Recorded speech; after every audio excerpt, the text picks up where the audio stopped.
الشيطان الرجيم بسم الله الرحمن الرحيم.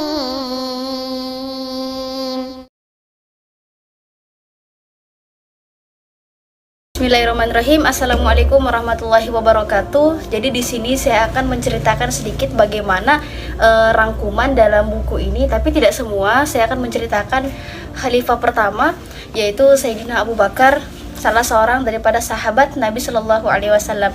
Beliau adalah seorang yang dikenal baik, penyayang, dermawan, orang yang jujur, orang yang paling amanah. Bahkan diceritakan beliau adalah orang yang paling mudah menangis. Bahkan ketika dibacakan Al-Quran, ketika membaca Al-Quran, mendengarkan Al-Quran, beliau pasti menangis, saking lembutnya hatinya. Beliau adalah orang yang pertama kali masuk Islam ataukah memeluk Islam dari kalangan laki-laki. Kalau kita berbicara tentang dari kalangan anak kecil, itu yang pertama kali masuk Islam kan Sayyidina Ali bin Abi Thalib. Ya, Sayyidina Abu Bakar adalah salah satu sahabat yang paling dicintai oleh Rasulullah Sallallahu Alaihi Wasallam. Sebagaimana yang diriwayatkan dari Ibnu Abbas radhiyallahu an dari Rasulullah Sallallahu Alaihi Wasallam, bahwasanya beliau bersabda, andai saja aku dibolehkan untuk memilih Khalil, Khalil itu adalah kekasih dekat, tentu aku akan memilih Abu Bakar As-Siddiq sebagai Khalilku. Tetapi tidak, karena dia hanyalah sahabatku sekaligus saudaraku. Pernah juga satu ketika dari Muhammad bin Jubair bin Mut'im, dari bapaknya, dia berkata, seorang wanita pernah mendatangi Nabi Shallallahu Alaihi Wasallam, kemudian Nabi menyuruhnya kembali datang menghadapnya di lain waktu. Maksudnya ada suatu ketika seorang perempuan datang kepada Nabi, tapi Nabi bilang, kamu datang di lain waktu saja. Terus wanita itu bilang gini, bagaimana jika kelak aku datang namun tidak lagi menjumpaimu ya Rasulullah? Maksudnya ketika misalnya nanti wanita itu datang kembali kepada Nabi, bagaimana kalau dia tidak ketemu Nabi? Maka apa kata Nabi? Kata Nabi, kalau kamu tidak mendapatkanku, kamu tidak ketemu sama aku, maka temuilah Abu Bakar.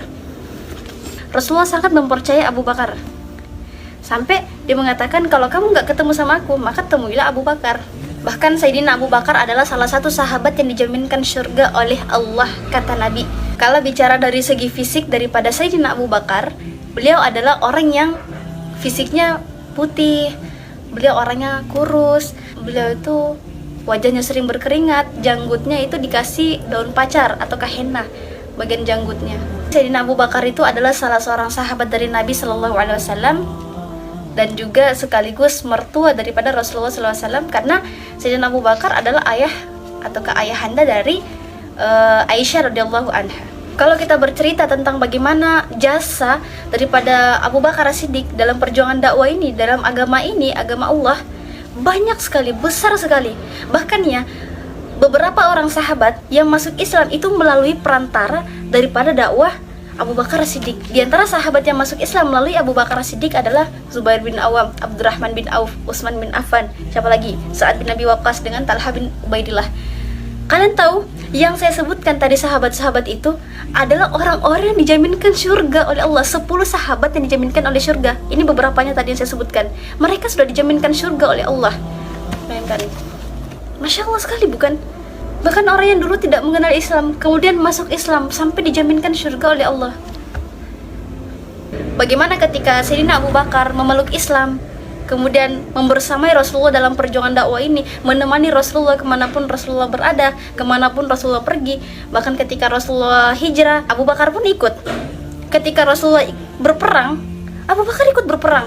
Perang Khandak, perang Uhud, perang Badar, dan perang yang lainnya. Sayyidina Abu Bakar ada, dia ikut bersama Rasulullah. Betapa setianya. Itu yang namanya sahabat. Itu baru sahabat. Membersamai dalam kebaikan, yang saling mendukung dalam kebenaran. Bahkan maaf, ketika Umar bin Khattab tidak percaya bahwasanya Rasulullah itu sudah wafat pada saat itu, dia tidak percaya kalau Rasulullah wafat. Dia kira bahwasanya Rasulullah itu pergi kepada Allah sama seperti Musa pergi kepada Tuhannya selama 40 hari. Dia hanya menghadap Tuhannya, dia tidak wafat. Dia mengira begitu. Siapa yang menyadarkannya? Siapa yang menyadarkan Umar bin Khattab yang pada saat itu merasa tidak terima bahwasanya Rasulullah sudah wafat? Siapa yang sadarkan? Abu Bakar As-Siddiq. Apa kata Sayyidina Abu Bakar? Hei Umar, tahan bicaramu. Kemudian ketika Sayyidina Abu Bakar berbicara terhadap Umar bin Khattab pada saat itu, Umar pun duduk, dia tenang.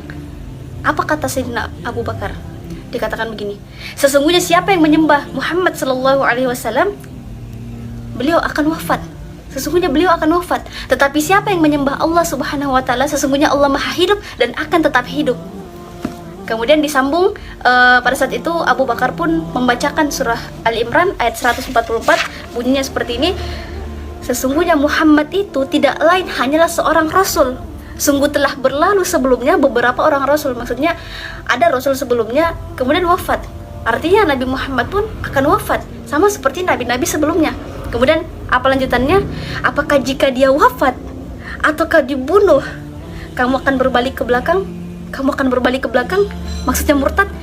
Kalau Nabi Muhammad wafat ataukah dibunuh, apakah kamu akan murtad? Kemudian Sayyidina Umar pun akhirnya tersadar. Siapa yang sadarkan? Abu Bakar Siddiq.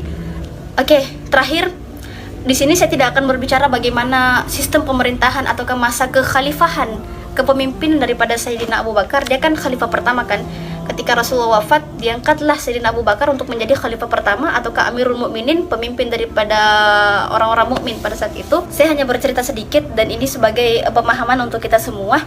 Adapun masalah kekhalifahan atau kepemimpinan beliau itu tidak akan saya ceritakan. Teman-teman bisa baca sendiri dalam buku ini. Kemudian Abu Bakar Siddiq pun akhirnya dimakamkan di samping daripada kuburan Rasulullah SAW, berdampingan. Masya Allah, tabarakallah. Jadi jangan lupa baca buku. Bye bye.